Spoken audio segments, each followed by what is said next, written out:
124 दिन बाद मुक्त हुए शुक्र, मेष राशि में आकर करेंगे धमाल। 9 राशियों को करेंगे मालामाल, 3 राशियों को रहना होगा सावधान। मेरे YouTube पेज एस्ट्रो नरेश पर आपका स्वागत है। नमस्कार, मैं हूं नरेश कुमार। सबसे पहले उन दर्शकों का धन्यवाद जिन्होंने पेज को सब्सक्राइब किया है, पेज के वीडियोस को शेयर कर रहे हैं, लाइक कर रहे हैं और कमेंट बॉक्स में हमें अपनी राय भी लगातार भेज रहे हैं।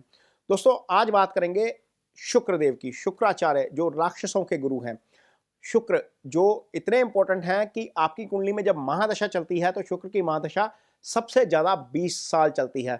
शुक्र विलासिता के कारक हैं। अकूत दौलत जो आती है, जो बहुत ज्यादा धन आता है, वो शुक्र से ही आता है। यदि ये शुक्र गोचर में पीड़ित हो जाते हैं तो आपको शुक्र से संबंधित जो जितनी भी चीजें हैं उसमें डिस्टर्बेंस देखने को मिलती है, क्योंकि हर व्यक्ति की कुंडली में 2 भाव ऐसे हैं जहां पर वृषभ राशि पड़ी है या जहां पर तुला राशि पड़ी है। वो राशि का स्वामी जब पीड़ित हो गया गोचर में तो निश्चित तौर पर इन दोनों भावों से संबंधित फल जो है वो खराब हो जाते हैं। शुक्र 28 मई को मीन राशि में, 28 जनवरी को मीन राशि में आए थे। 124 दिन बाद 31 मई को मेष राशि में जाएंगे। अब नॉर्मली शुक्र का गोचर 27 दिन का होता है, लेकिन यहां पर उच्च के होने के बावजूद शुक्र शनि के साथ फंस गए, राहु के साथ फंस गए, यहां पर सूर्य के साथ फंसे, यहीं पर वक्री हुए, यहीं पर अष्ट हुए। तो यह स्थिति लगभग 124 दिन तक चलती रही। अब 124 दिन की स्ट्रगल के बाद शुक्र मुक्त होने जा रहे हैं और शुक्र मुक्त होंगे 31 मई को। 29 जून तक शुक्र मेष राशि में रहेंगे। जब मेष राशि में रहेंगे तो 12 राशियों के ऊपर, यानी कि आपकी राशि के ऊपर इसका क्या असर पड़ेगा, ये देखते हैं आगे वीडियो में। तो शुरुआत करेंगे मेष राशि से, क्योंकि मेष राशि के ऊपर से ही तो शुक्र का गोचर हो रहा है। मेष राशि के ऊपर से शुक्र का गोचर अच्छा है। शुक्र यहां पर आपके लिए धन भाव के स्वामी हो जाते हैं, आपके लिए सप्तम के स्वामी हो जाते हैं। जो लोग मैरिड हैं उनके लिए ये समय अच्छा रहेगा। अपनी वाइफ के साथ, अपने पार्टनर के साथ अच्छा समय बिता पाएंगे, क्योंकि शुक्र सीधा सप्तम को देखेंगे। यहाँ पर सप्तम ने शुक्र की अपनी मूल त्रिकोण राशि पड़ी है। धन भाव के स्वामी का राशि के ऊपर से गोचर करना धन के मामले में वृद्धि कर सकता है।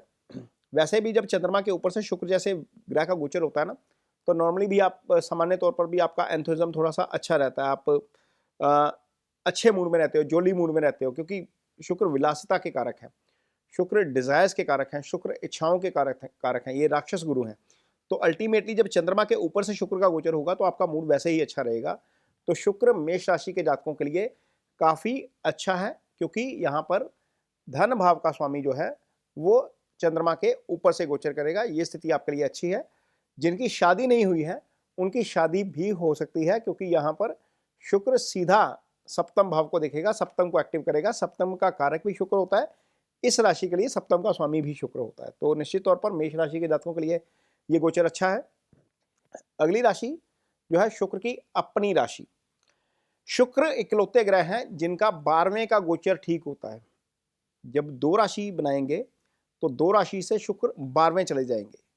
12वां शुक्र जो है कालपुरुष की कुंडली में 12 राशि में शुक्र उच्च का हो जाता है, इसलिए 12वें के शुक्र का गोचर भी अच्छा माना गया है। तो जब 12वें का शुक्र है तो 12वें का शुक्र क्या करेगा, विदेश से संबंधित कार्यों में सफलता दिला सकता है। यहाँ पर क्योंकि उस भाव में बैठा है, लग्नेश विदेश चला गया, विदेश यात्रा का योग बन सकता है। ये एक स्थिति बनेगी वृषभ राशि के जातकों के लिए। विदेश से संबंधित जिनका काम है, जो एक्सपोर्ट का काम करते हैं, इंपोर्ट का काम करते हैं, जिनका कोई ऐसी कंपनीज हैं जो विदेश से संबंधित है, जिनको हम MNCs बोल देते हैं, वहाँ पर काम करते हैं, वहाँ पर चीज़ें उनके लिए काफ़ी अच्छी हो जाएंगी। शुक्र यहाँ पर जब 12 बैठेंगे तो सीधा देखेंगे छठे भाव को। यहाँ पर शुक्र की अपनी मूल त्रिकोण राशि तुला पड़ी हुई है, तो तुला राशि पर जब शुक्र देखेंगे तो छठे भाव से संबंधित फलों को जो है वो थोड़ा सा अच्छा कर देंगे। छठा भाव क्या है, रोग का भाव है, ऋण का भाव है, शत्रु का भाव है। यदि कोई फिजिकल प्रॉब्लम है तो वहां पर चीजें जो है वो ठीक हो सकती हैं। यदि कोई कर्ज वाली स्थिति है तो वहां पर चीजें थोड़ी सी ठीक हो सकती हैं। यदि कोई कोर्ट केस चल रहा है तो वहां पर चीजें थोड़ी सी आपको इजी होती हुई नजर आएंगी, क्योंकि शुक्र यहाँ पर अपने भाव को खुद प्रोटेक्ट करेंगे सीधी दृष्टि के साथ। लगन के स्वामी हैं तो लगन के फल तो अच्छे कर ही जाएंगे, क्योंकि वो अच्छी स्थिति में है। तो निश्चित तौर पर वृषभ राशि के जातकों के लिए शुक्र का गोचर डेफिनेटली अच्छा होने जा रहा है। अगली राशि जिसके लिए शुक्र का गोचर अच्छा रहेगा, मिथुन राशि। मिथुन राशि के जातकों के लिए शुक्र यहाँ पर 11वें भाव में गोचर करेंगे। अब 11वें भाव में शुक्र का गोचर जो है वो अच्छा हो जाना निश्चित तौर पर अच्छी स्थिति है, क्योंकि जो मिथुन राशि होती है ना, उसके लिए शुक्र पंचम के स्वामी हो जाते हैं। जो इस राशि के सिंगल व्यक्ति हैं या जातिकाएं हैं, यहाँ पर पंचम एक्टिव हो गया, कोई ना कोई लाइफ में आ जाएगा, या जो यदि ऑलरेडी है तो उसके साथ अच्छा समय बिताने का मौका मिल जाएगा। फिफ्थ हाउस आपका स्टेट ऑफ माइंड होता है। कई बार क्या होता है, हमारा स्टेट ऑफ माइंड बहुत डिस्टर्ब होता है। यहाँ पर शुक्र की सीधी दृष्टि आपके स्टेट ऑफ माइंड को पॉजिटिव करने का काम करेगी। पार्टनर के साथ अच्छा समय बिता सकते हैं।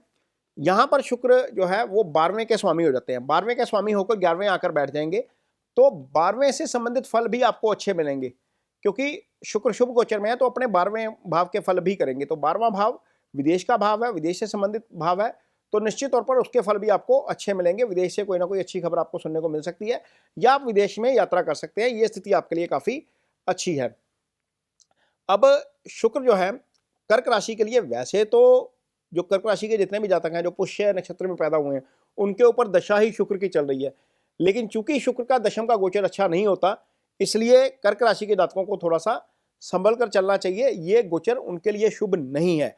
हालांकि दशानाथ का ट्रांजिट में जो है वो पीड़ित अवस्था से निकलना ये जरूर शुभ हो जाएगा। कर्क राशि के लिए शुक्र 11वें के स्वामी हो जाते हैं। कर्क राशि के लिए शुक्र केंद्र भाव यानी कि चौथे भाव के स्वामी हो जाते हैं। लेकिन चूंकि गोचर 10वें भाव में है, 10वें का शुक्र का गोचर अच्छा नहीं होता, इसलिए यहाँ पर कार्यस्थल से संबंधित कोई ना कोई परेशानी हो सकती है। इसलिए कर्क राशि के जातकों को थोड़ा सा कार्यस्थल पर संभल कर काम करना चाहिए। अदरवाइज आय से संबंधित मामले हैं, जहाँ पर डिजायर से संबंधित जहाँ पर मामले हैं, वहां पर चीजें थोड़ी सी पॉजिटिव होती हुई नजर आ सकती हैं, क्योंकि शुक्र जो है पीड़ित अवस्था से निकल गए हैं। ये राशि के स्वामी, ये आपके लिए महादशा के स्वामी हैं। कर्क राशि के जातकों के लिए इसलिए भी विशेष है क्योंकि पुष्य नक्षत्र के जितने भी जातक हैं उनके ऊपर इस समय शुक्र की महादशा चल रही है। आगे बात करेंगे सिंह राशि के जातकों की। सिंह राशि के जातकों के लिए शुक्र का ये गोचर होगा 9th हाउस पे। 9th हाउस आपके अध्यात्म का भाव होता है, आपकी लक का भाव होता है, किस्मत आपकी यहीं से देखी जाती है। तो यहां पर शुक्र का गोचर निश्चित तौर पर दो काम करेगा। एक तो सीधी दृष्टि देगा आपके तीसरे भाव को। भाई के साथ यदि कोई मनमुटाव है, किसी तरह की प्रॉब्लम है, कोई समस्या है, भाई को कोई हेल्थ इशू है, तो वहां पर चीजें थोड़ी सी सेट होती हुई नजर आ सकती हैं। डिटर्मिनेशन आपका बढ़ जाएगा, क्योंकि शुक्र यहाँ पर भाग्यस्थान में बैठकर तीसरे भाव को दृष्टि देंगे, जो आपकी करेज का भाव होता है, पराक्रम का भाव होता है। तो डिटर्मिनेशन आपका निश्चित तौर पर बढ़ा हुआ नजर आएगा। यहाँ पर शुक्र सिंह राशि के जातकों के लिए 10वें भाव के स्वामी हो जाते हैं। 10वें भाव के स्वामी का भाग्यस्थान में आ जाना निश्चित तौर पर कार्य से संबंधित सफलता दिलाने का काम करेगा। ये आपके लिए बहुत अच्छा है। सिंह राशि के जातकों को शुक्र का ये गोचर बहुत फायदा देकर जाएगा। अगली राशि जिसके लिए शुक्र का ये गोचर अच्छा है वो है कन्या राशि। कन्या राशि के जातकों के लिए शुक्र का ये गोचर होगा अष्टम भाव में। शुक्र इकलौते ग्रह हैं जिनका अष्टम भाव का गोचर भी अच्छा होता है। हालांकि बुध का गोचर भी अच्छा होता है, लेकिन शुक्र का गोचर अष्टम भाव में अच्छा है। तो अष्टम भाव से बैठकर शुक्र सीधी दृष्टि दे रहे हैं धन भाव को। तो धन भाव के ऊपर शुक्र की दृष्टि का मतलब है कि कन्या राशि के जातकों के लिए धन में वृद्धि का काम शुक्र का गोचर कर सकता है। यहां पर कन्या राशि के जातकों के लिए शुक्र की जो राशि आती है तुला, वो धन भाव पे ही आती है, यानी कि धन भाव को शुक्र यहां पर खुद प्रोटेक्ट करेंगे। शुक्र यहां पर जो कन्या राशि के जातक हैं उनके लिए 9th हाउस के लॉर्ड हो जाते हैं। 9th हाउस का लॉर्ड जो है भाग्यस्थान का स्वामी, शुभ गोचर में जाना भाग्य का भी साथ देता हुआ नजर आएगा। कोई धार्मिक यात्रा भी आपकी हो सकती है, लेकिन आप जो है थोड़ा सा ड्राइविंग के वक्त थोड़ा सा जरूर सावधानी के साथ काम लें। अगली राशि जिसकी बात करेंगे हम, तुला राशि। तुला राशि के जातकों के लिए सप्तम का गोचर अच्छा नहीं है। हालांकि शुक्र राशि का स्वामी है, राशि को देखेगा, लेकिन सप्तम चूंकि भोग स्थान होता है, यहां पर शुक्र जैसे ग्रह का आ जाना जो जातक हैं या जातिकाएं हैं उनका जो ध्यान है वो भोग विलास की तरफ ज्यादा लगा देता है। इसलिए यहां पर आप काम की तरफ ध्यान नहीं दे पाते। जितने भी तुला राशि के जातक हैं वो इस दौरान जब तक शुक्र का गोचर है यहाँ पर, तब तक यहाँ पर ये सावधान रहें कि आपका ध्यान ना भटके। नॉर्मली शुक्र यहाँ पर जब आता है युवावस्था में यही करता है। 7th हाउस में जब शुक्र आएगा, गोचर में आएगा, तो आपका ध्यान भटकाने का काम करता है। आपका ध्यान सांसारिक सुखों की तरफ ज्यादा हो जाता है, काम की तरफ आप ध्यान कम लगाते हैं, तो कार्य में सफलता जो है वो नहीं मिल पाती। चंचलता ज्यादा आ जाती है मन में, जब क्योंकि राशि भी उसकी अपनी है, उसको देख भी रहा है, सप्तम में भी बैठा है जो भोग स्थान है। तो यहाँ पर थोड़ा सा तुला राशि के जातकों को इस तरफ से बच के रहना पड़ेगा। यहाँ पर ध्यान भटकाने का काम शुक्र यहाँ पर कर सकते हैं। अगली राशि है वृश्चिक राशि। वृश्चिक राशि के लिए शुक्र छठे में गोचर करेंगे। ये गोचर अच्छा नहीं है, क्योंकि छठे भाव में कालपुरुष की पत्रिका में शुक्र नीच के हो जाते हैं। तो जब शुक्र छठे भाव में आ जाते हैं तो यहाँ पर अच्छा फल नहीं करते। अब सप्तम के स्वामी का छठे में आ जाना आपके पार्टनर की हेल्थ को लेकर इशू खड़ा कर देगा। आपके पार्टनर के साथ लिटिगेशन वाले मामले में जो है वो चीजें चली जाएंगी। 12वें को देखेगा, 12वां जो भाव है शुक्र का भाव है, 12वें से संबंधित चीजें डिस्टर्ब हो जाएंगी। स्लीपिंग जो है वो डिसऑर्डर यहीं से आता है 12वें भाव के ऊपर से। तो यहाँ पर शुक्र की दृष्टि अच्छी नहीं है। 12वें भाव से संबंधित फल आपके खराब हो सकते हैं, सप्तम भाव से संबंधित फल आपके खराब हो सकते हैं। वृश्चिक राशि के जातकों को इस गोचर के दौरान थोड़ा सा संभल कर रहना पड़ेगा, ये गोचर उनके लिए अच्छा नहीं है। अगली राशि है धनु राशि। धनु राशि के जातकों के लिए यहां पर शुक्र का गोचर होगा 5th हाउस में। अब 5th हाउस क्या है? 5th हाउस आपके स्टेट ऑफ माइंड है आपका। 5th हाउस आपका जो निश्चल प्रेम का भाव होता है, जिसे हम लव अफेयर का भाव कहते हैं, ये भाव है। इसका मतलब यह है कि धनु राशि के जितने भी जातक हैं, युवा हैं, उनकी लाइफ में कोई ना कोई आ सकता है। यदि कोई ऑलरेडी है तो उसके साथ अच्छा समय व्यतीत कर सकते हैं। यहां पर शुक्र बैठेंगे तो सीधी दृष्टि देंगे आय भाव को, यानी कि 11th हाउस को, जहां पर शुक्र की मूल त्रिकोण राशि तुला पड़ी हुई है। और तुला राशि का एक्टिव होना, शुक्र के द्वारा ही एक्टिव होना, निश्चित तौर पर धन में वृद्धि का काम करेगा। पंचम से भी धन वृद्धि की बात की जाती है। यहां पर शुक्र की जो दूसरी राशि है वृषभ राशि, ये छठे भाव में आएगी। छठे भाव से संबंधित फल भी अच्छे हो जाएंगे क्योंकि शुक्र का गोचर अच्छा है। तो कर्ज वाली स्थिति से उबरने का काम करवा सकते हैं। यहाँ पर कोई कोर्ट केस चल रहा है तो वहां पर आपके लिए ये हेल्पफुल हो सकते हैं, या कोई आपको फिजिकल दिक्कत चल रही है तो वहां पर शुक्र का गोचर आपके लिए अच्छा हो जाएगा। तो धनु राशि के जातकों के लिए जो शनि की ढैया से गुजर रहे हैं, उनके लिए शुक्र का ये गोचर महीने भर के लिए लगभग राहत लेकर आ रहा है। ये गोचर धनु राशि के जातकों के लिए अच्छा है। अगली राशि जिसके लिए ये गोचर अच्छा है वो है मकर राशि। मकर राशि के जातकों के लिए शुक्र का गोचर 4th हाउस में होगा, यानी कि मकर राशि के जितने भी जातक हैं वो इस गोचर के दौरान नई प्रॉपर्टी बनाने का विचार कर सकते हैं। नई प्रॉपर्टी बन भी सकती है। आपके लिए ये गोचर निश्चित तौर पर बहुत अच्छा है। यहां पर चूंकि दशम भाव में शुक्र की अपनी राशि है, शुक्र उसको प्रोटेक्ट कर रहे हैं सीधी दृष्टि से, तो निश्चित तौर पर यहां पर कारोबारी सफलता भी शुक्र दिलाएंगे, चूंकि अपने भाव को खुद शुक्र प्रोटेक्ट कर रहे हैं। यदि आप नौकरी करते हैं तो वहां पर आपका प्रभाव बढ़ सकता है, कारोबार में आपको वृद्धि देखने को मिल सकती है। तो ये सारी चीजें जो है वो शुक्र जो है वो यहाँ पर करवा सकते हैं। इसके अलावा चूंकि शुक्र पंचम के भी स्वामी हो जाते हैं आपके लिए, पंचम के स्वामी होने के कारण मकर राशि के जातकों के लिए शुक्र अच्छे ग्रह हैं, क्योंकि वो मित्र ग्रह हैं आपके लिए। तो पंचम से संबंधित फल भी कराएंगे। स्टेट ऑफ माइंड आपका पॉजिटिव हो जाएगा। पार्टनर के साथ अच्छा समय आप बिता सकते हैं। यदि आप युवा अवस्था में और आपका कोई पार्टनर है तो वहां पर भी आप पार्टनर के साथ अच्छा समय बिता सकते हैं। तो ये शुक्र का गोचर रहेगा मकर राशि के जातकों के लिए। अगली राशि जिसके लिए शुक्र का गोचर अच्छा होने जा रहा है वो है कुंभ राशि। कुंभ राशि और मकर राशि दोनों के लिए शुक्र योगाकारक होते हैं, क्योंकि कुंभ राशि के जातकों के लिए शुक्र की वृषभ राशि जो है वो 4th हाउस में आ जाती है। शुक्र की मूल त्रिकोण राशि तुला जो है वो भाग्यस्थान में आ जाती है। भाग्यस्थान त्रिकोण का भाव है और चौथा भाव जो होता है वो केंद्र का भाव होता है, यानी कि एक केंद्र और एक त्रिकोण के स्वामी होने के कारण कुंभ राशि के जातकों के लिए शुक्र योगाकारक हो जाते हैं।